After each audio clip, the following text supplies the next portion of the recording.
Economía y sociedad, por Max Weber, 151, segunda parte. La economía y los órdenes y poderes sociales. 4. Comunidades étnicas. 3. Relación con la comunidad política. Exteriormente, la tribu encuentra sus límites inequívocos cuando es una subdivisión de una comunidad política.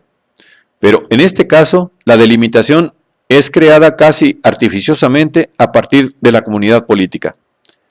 Ya los números redondos con que se nos presenta revelan esto.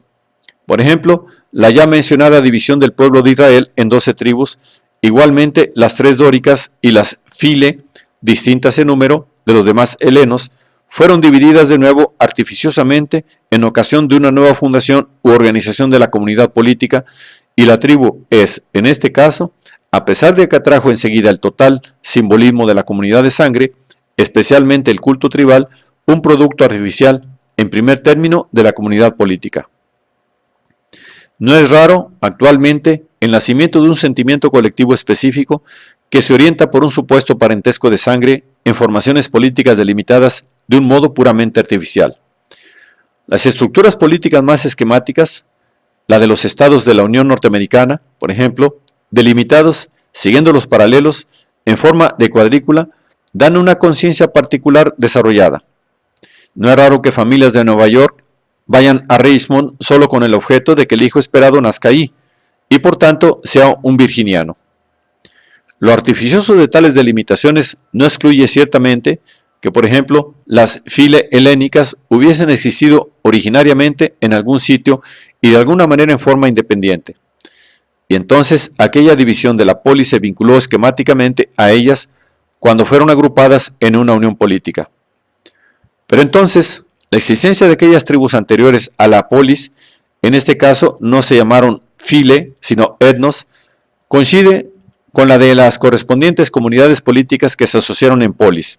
O, si no es así, la tribu política desorganizada perduró probablemente, en muchos casos, como creída comunidad de sangre, por el recuerdo de que una vez había sido portadora de un actuar político colectivo, casi siempre de carácter eventual, por ejemplo, agrupando a una inmigración conquistadora o a los autóctonos que se defendían contra ella.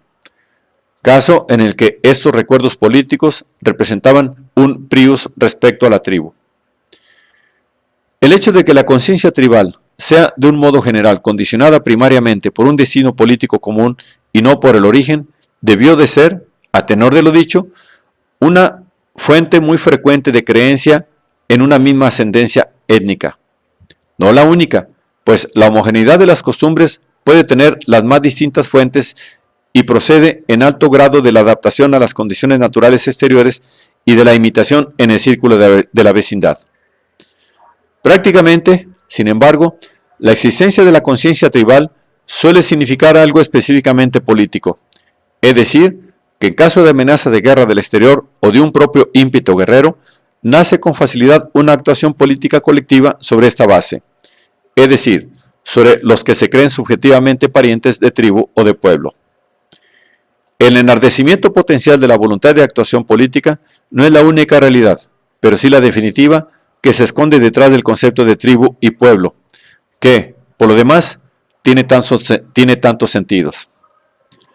Esta acción política eventual puede convertirse fácilmente, a pesar de la carencia de toda socialización adecuada, en un deber de solidaridad de los miembros del pueblo o de la tribu vigente como norma moral en caso de un ataque militar y cuya infracción, aun cuando no existe ningún órgano común de la tribu, acarrea después a las comunidades políticas de que se trate la suerte de las tribus de Segestes e Ingiomar, expulsión del país. Pero cuando se ha alcanzado este estadio de desarrollo, entonces la tribu se ha convertido de hecho en una comunidad política permanente, aunque en tiempo de paz puede permanecer latente y por eso ser vacilante. El tránsito de lo simplemente practicado a la usanza misma, y por lo tanto a lo que se debe, es en este campo, incluso en circunstancias favorables, muy paulatino. En una palabra, en el actuar comunitario condicionado étnicamente, concurren varios fenómenos que una consideración sociológica realmente exacta, que aquí no se intenta, tendría que separar cuidadosamente. Habría que estudiar por separado la acción subjetiva efectiva de las costumbres, condicionadas por la herencia, por una parte, y por la tradición, de otra. Al alcance de las diversas costumbres, una por una, la repercusión de la comunidad lingüística, religiosa o política, antiguas o actuales, la formación de las costumbres, la medida en que tales componentes despiertan atracciones o repulsiones, y especialmente la creencia en la afinidad o extrañeza de sangre. Sus consecuencias diferentes para que la acción, el comercio sexual, las probabilidades de actividades comunitarias de diversos tipos se desarrollen sobre la base de la comunidad de costumbres o de la creída comunidad de sangre. Se acabará así por arrojar seguramente por la borda el concepto global étnico, pues es un término genérico completamente inoperante para toda investigación rigurosamente exacta.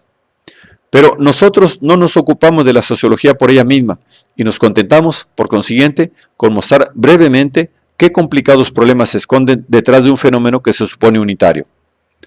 Al concepto de comunidad étnica, que se disipa ante una rigurosa formación conceptual, se asemeja en cierto grado otro concepto cargado para la mayoría de nosotros de acentos patéticos, el de nación, tan pronto como tratamos de aprenderlo sociológicamente.